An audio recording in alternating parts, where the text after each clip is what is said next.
Polar bear rescued by wildlife heroes.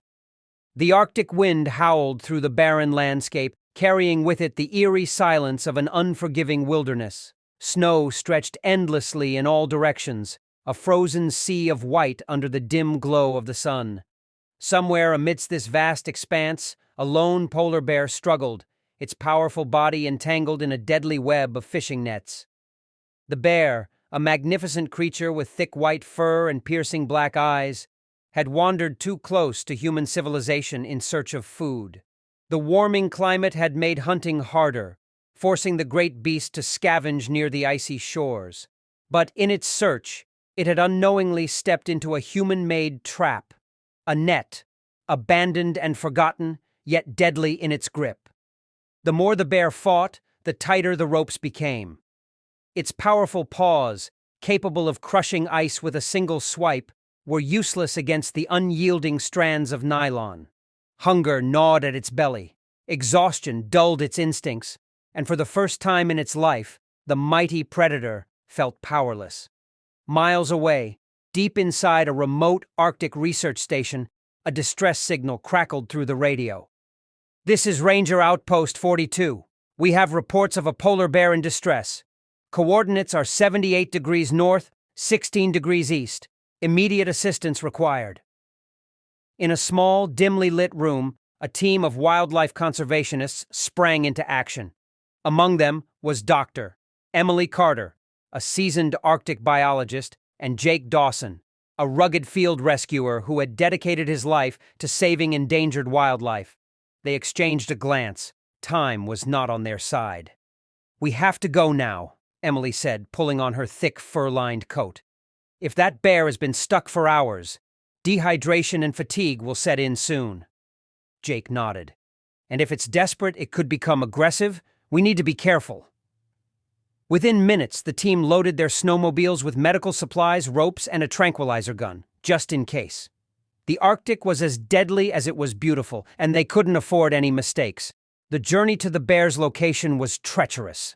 The wind roared, kicking up thick clouds of snow that reduced visibility to almost nothing. The ice beneath them groaned under the weight of their snowmobiles, reminding them that one wrong turn could mean plunging into freezing waters. Emily gripped the handles of her snowmobile, her heart pounding. She had studied polar bears for years, but every rescue was different. Every second counted. After nearly 2 hours of battling the elements, they finally spotted the bear. A massive figure slumped against the ice, barely moving. The net had dug deep into its fur, cutting into its skin. The once mighty creature let out a low, painful growl, its eyes dull with exhaustion. Jake carefully stepped off his snowmobile, raising a hand to signal the team. "Slow and steady," he whispered. "We don't want to spook it." Emily nodded, motioning to the others. "We need to assess the damage first. If the net is too tight, we may need to sedate it." One of the team members, a veterinarian named Dr. Samir Patel, pulled out a tranquilizer dart. "If we do this, we have about an hour before it wakes up." With careful precision, Samir fired the dart, and within minutes, the bear's breathing slowed. Its massive body relaxed, no longer straining against the ropes. Emily and Jake rushed forward, knives in hand, cutting through the thick strands of the net. Each cut revealed wounds beneath the fur, some minor, others deeper. As they worked, Samir cleaned the injuries, applying a special antiseptic that would protect against infection in the harsh Arctic conditions. Minutes ticked by like hours. The cold bit into their fingers, and the wind threatened to knock them off balance.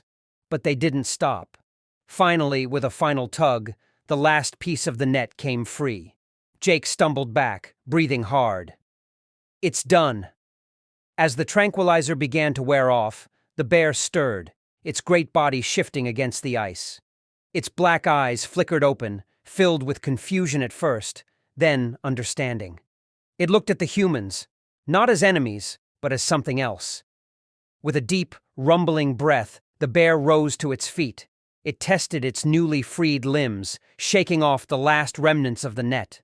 Then, without hesitation, it turned and began its slow, steady walk toward the horizon. The team watched in silence as the majestic creature disappeared into the vast Arctic wilderness, returning to the life it was meant to live. Emily exhaled, the weight of the moment sinking in. "We did it." Jake clapped her on the shoulder. "One life saved. 1,000 more to go." As they packed up their gear, the Arctic winds carried away the last traces of their presence. The wilderness remained unchanged, but for one polar bear, the world had just been given back.